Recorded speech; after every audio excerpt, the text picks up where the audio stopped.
Hello mga kasuki! Ito na naman ulit ako, si Aling Tindera.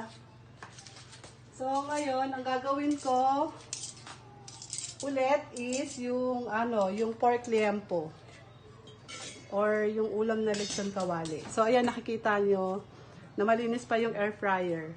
So para mamaya makikita nyo yung kung gaanong mantika ang maitutunaw ng pork liempo.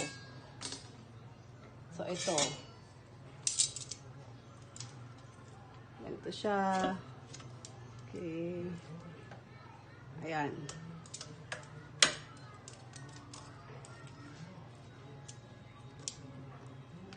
Ngayon, lagay na natin sasalang na natin siya. So, isaset ko siya 200 degrees and then 30 minutes. Okay. Balik tayo ulit mamaya. Natapos na yung 30 minutes niya. Check na natin. Bakit ang ilaw ito? Kasi ibabaliktad na natin. So, ayan na siya, guys. So, diba? So, balikta rin naman natin.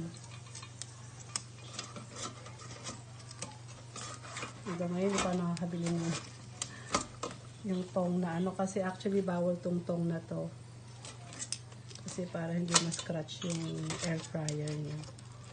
So, dapat ang ginagamit it's either silicone na tong or yung made in plastic or yung kahit yung made in wood yan. Pwede. So, yan. Binaliktad ko. Ngayon naman, balik ko ulit siya.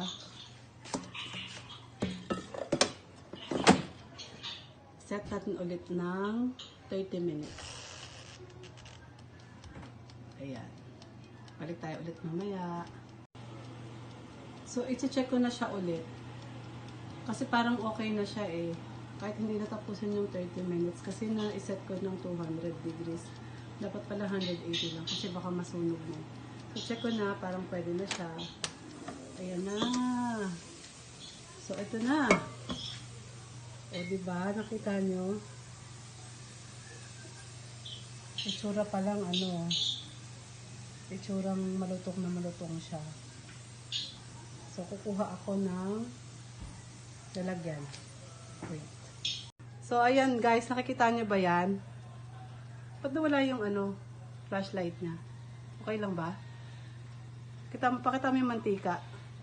Nakita nyo yung mantika niya. Ayan no. So, ganyan siya karami. Yung naitunaw niya nataba sa pork. So, ayan. Sasalin ko na siya ha. Para makita nyo palalo yung kung gaanong kadaming mantika ang naitunaw niya sa mismong pork. Okay. So, tanggalin ko tong parang patungan niya. Ayan. Nakita nyo ba yan? Ayan. Parang ang dilim din. Ayan. Diba ang dami? Kaya healthy talaga tong air fryer. So, kita nyo tong liempo ko. See, yung ayan. Malutong. Okay.